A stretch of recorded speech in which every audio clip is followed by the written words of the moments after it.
Alright, I just got off work and I really wanted to say 3 things before the actual Call of Duty part of this video starts. Thing number 1, I'm going to be streaming after this video is posted, so links will be in the description for that. Thing number 2, a Zero creator video of mine went live, I think yesterday was Sunday, so it went live yesterday. It's a speed art. If you guys want to check it out, links are also in the description for that, like always. And third thing, I will have a graphics pack probably tonight being released on my second channel, so if you want to check that out, it's a free download. It's a bunch of my favorite layer styles, textures, all that fun shit for graphics. So if you want to check that out, it'll be on my second channel ready for download. So if not, I'll be making it during my stream or something like that, and it'll be ready tomorrow, but it'll most likely be tonight. So let's get on with the video. All my life, one page at a time, I'll show you my true colors. Hello guys, welcome back, and in today's video, before I get into the actual topic of this video, I need to tell you guys something. What the fuck is that? So, if you don't know me very well, you won't know this, but I have some freaking hardcore dreams, and when I have these dreams, I don't sleep well, and I wake up feeling like I basically didn't even sleep in the first place. So last night was one of those nights. I had a very, very vivid dream, and if you know what's going on in Alberta recently, the province is pretty much burning down, so fire has been on my mind a little more than it should be. I'm not a pyromaniac, it's a lot of fire and shit going on. But the dream I had last night involved a fire. We were on a train, Nathan and I and a few friends, and what had happened is the train was actually just, cruising on the tracks, doing whatever, and all of a sudden, there was a bomb in it somewhere, and it fucking exploded this huge, underpass railway road shit. It literally blew everyone up. So I don't know what I was wearing, but apparently it was fucking invincible. Because I seen it coming, and usually if something's, exploding in your face or whatever is so fast that you can't run away from it, so I'm like, oh, I'm so fucked, I'm gonna die in my dream. This is how it's gonna happen. I'm going to experience death. So what I did in the dream is I put my arm up like this and went like that, and all of a sudden I was engulfed in flames, and then I woke up in a different place, different time, and the only thing wrong with me was I had freaking 8th degree burns on my arm.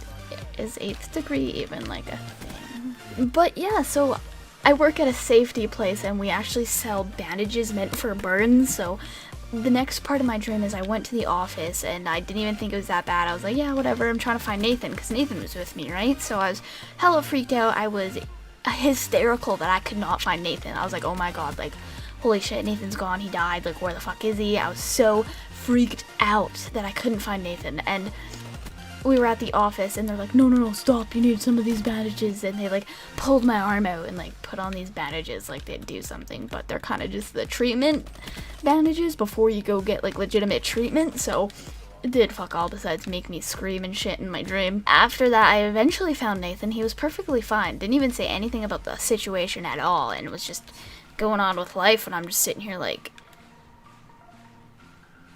where the fuck you at now? Where'd you go?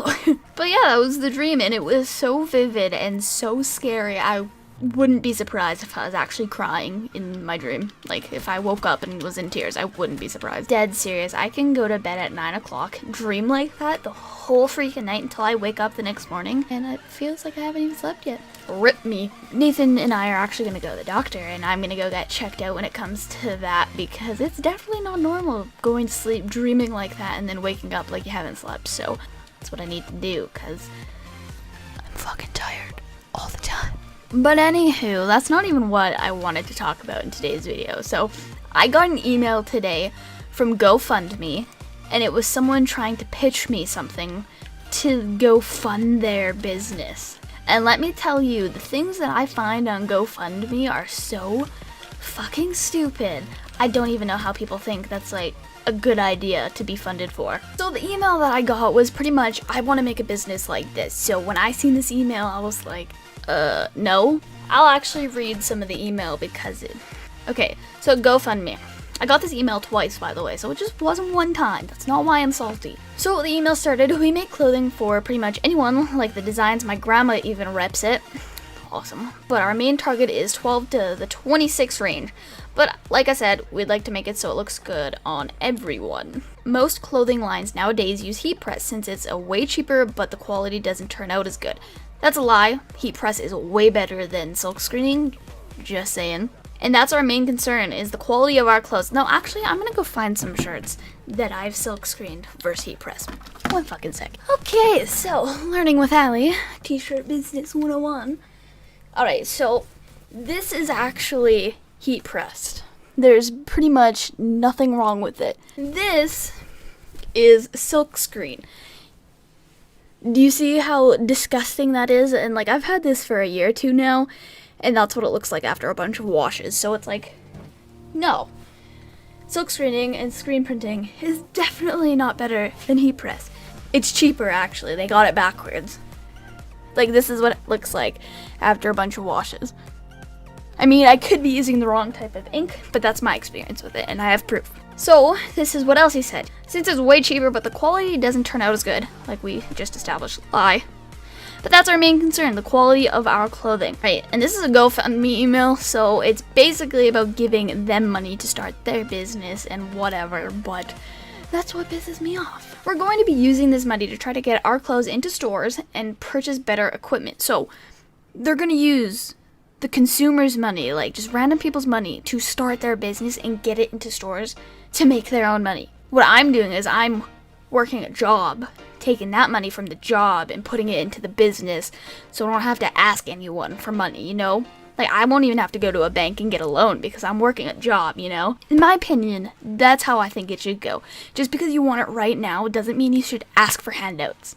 And that's why I'm so angry. Well, first of all, you cheap out when you don't have the money, and then when you have the money, you buy the better quality equipment. That's exactly how I'm doing it. That's why I was mad at it, because someone out there that I do not even know, I do not know what their clothing line is, and they're asking me for money, not even for one of their products, just for money, just to buy their equipment because for some reason they can't save in other ways to buy it themselves. Products were actually good to begin with, I would have no issues buying a dank t-shirt to help support the cause. But the fact they're setting up a GoFundMe just to give them money pisses me off. Like, I have a heart and I will give money to like causes that really need money. Like, for example, I donated to that fire thing. I donated quite a bit to that fire thing, and did I get anything in return? Absolutely not. But that was necessary. This isn't. Some GoFundMe things are necessary and some aren't, and the ones that aren't are so fucking stupid.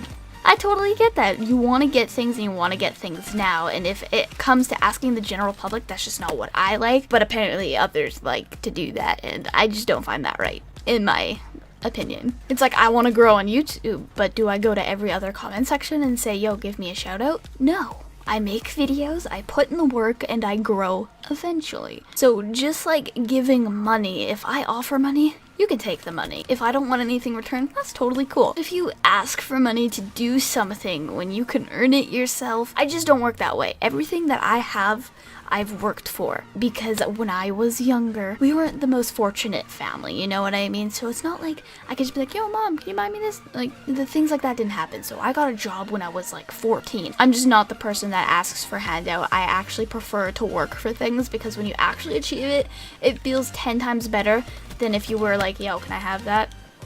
And it just be given to you, you know?